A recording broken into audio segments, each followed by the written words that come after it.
Әлімнің бұл ауылға әкім болып сайланғанына 3-ші күн.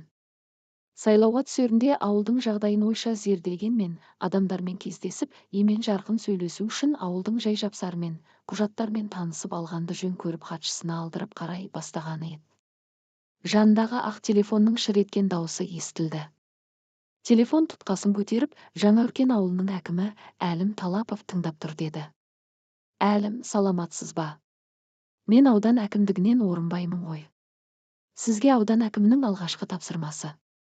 Жақын күні ауданға облыстың басшысы келіп ауылдарды аралайды. Облыс басшысы бас сұғатын мекеме, мектепті аралағанда жүретін жолдағы көзге оғаш көрінетін жерлерді ретке келтірерсің. Сырлап әктеп дегендей. Тіптен болмай жатса тасалап қолшай саларсың. Алғашқы тапсырма екенін ұмытпассың деп телефон тұтқасын қойды. Аға, жайма. Деген хатшысына 2 күннен кейін облыс басшысы ауылдарда аралайтын көрінеді.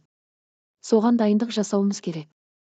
Түсінесің ғой, көше тазалау, тәртіпке келтіру дегендей, деді де, есіне бір нәрсе түсіп, орнынан тұрып жүр деді хатшысына. Сыртқа шығып өзінің жеке көлігін оталдырды да, ауылдың кіре берісіндегі кеше келе жатқанда өзі көрген көріксіздеу көрініске иесіз үйге беттеді. Бұлардың көлігі келіп тоқтағанда 2-3 ешкі үркіле жөнелді де, қызыл ала сиыр басын марғау бұрып күйіс қайтарып тұра берді. Кең аула. Ара тұра шыққан пішен сүйрігі болмаса, көбісі арам шөп. Төрде бір кездергі еңселі үйдің ұлым-жұлым қаңқасы ғана тұр. Терезелері үңірейіп қалқиған қабырғалары мен қалбиған пештің мұржалары тым сүреңсіз көрінеді. Арам шөптер ортасында тең болып түйілген киіз үйдің жабулары мен сынған уықтардың үстінде күнге күйіп қаңсыған қара шаңырақ жатыр. Мына көрініс Әлімнің көңілін құлазытып жіберді. Автокөлік ішіне жайғасқан соң оталдырмай біраз отырды. Ізіне еріп осыны көрген хатшысы да үндемеді. Сәлден кейін, бұл кімнің үйі, білесің бе? Деді. Хатшысы кезінде совхоз директорының үйі болған деп атам айтып отыратын деді. Атаң бар ма? Деп сұрауын сұраса да ығайсызданып хатшысына қарады. Бар, аудан әкімі сізді ауылға таныстырғанда сөз сөйлеп бата берген қария деді. Онда ақсақалға сәлем берейін деп көңілді тіл қатқан Әлім иығынан бір зіл түскендей жеңілдеп сала берді. Иә, шырағым, қызметіңді үлкенге сәлем беруден бастауың, ауылдың сүреңсіз жайларына көңіл бөлуің ұнап отыр. Біреулердің атын атап түсін түстемей-ақ қояйын. Ол жай ауылдың кәрі жасына аян болғанмен ауызға ала бермейтін еді.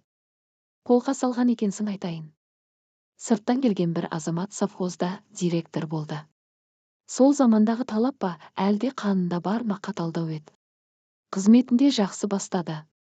Бірақ түбіне өркөкіректігі жетті-ау деп ойлаймын. Өзін қарапайым жұмысшыдан үнемі жоғары санап жүретін. Ауылда жалғыз басты кемпірдің тракторшы жалғыз ұлы болды.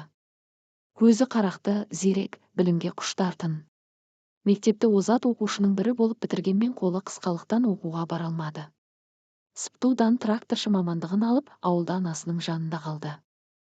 Аудандық газетке мақала жазатыны, өлең шығаратыны бар, келісті азамат болып өсті. Ел мақтаған жігітті қыз жақтаған деген емес пе, ауылдың көп бойжеткендері жақсы жігітті мақтап жүрді. Соның бірі директордың қызы. Өзі де ажарлы еді. Оның үстіне үлде мен бүлдеге оранғасын тіптен әдеміленіп кетті. Аядай ауыл келін кепшік, әйелдер түгілі біздің құлағымызға дейін тракторшы жігіт пен директордың қызының ара жақындығы бар екен. Жарасы бақ жүр деген сөз жетіп жүрді. Қыз Алматыда оқуда жүргенмен хаттары үзілмей, келсе екеуінің жұптары жазылмай жүргені директорға ұнамады. Қысқасы, қайдағы бір жетім тракторшыға күміс қасықтай қызын бергісі келмеді.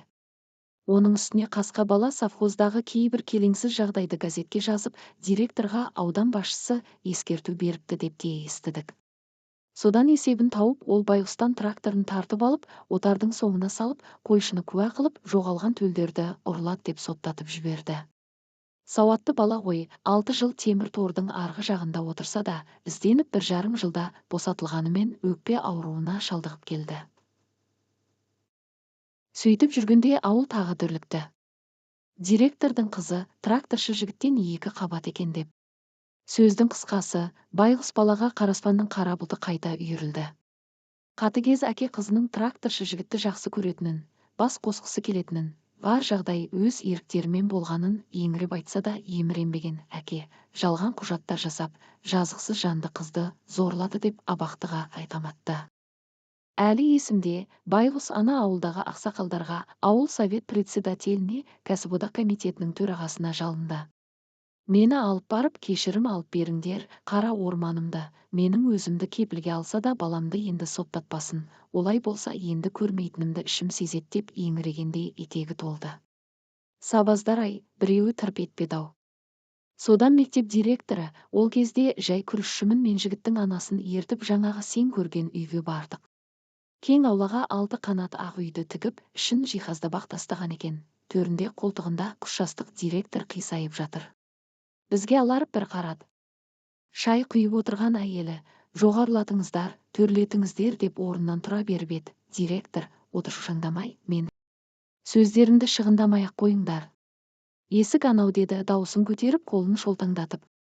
Сонда байғұс ана, әй, көзіңді шел қаптайын деген екен. Жалғызым үшін алдыңда тізерлеп кешірім сұрайын деп келіп едім. Алла енді сенің алдыңда тіземді бүктірмесін. Жалғызды бір Аллаға тапсырдым. Бізді лайық көрмеген төріңе адам шықпасын, ордалы жылан жатсын, аулаңда арам шөп бассын. Бала шағаңнан аулақ деп екі алақанымен бетін сипат. Жүзі қара сұрланып, шүңірек көздері от шашып тұр екен. Қарғысының түрін деп кекесімен мырс еткен директорға жонымызды беріп сыртқа беттедік.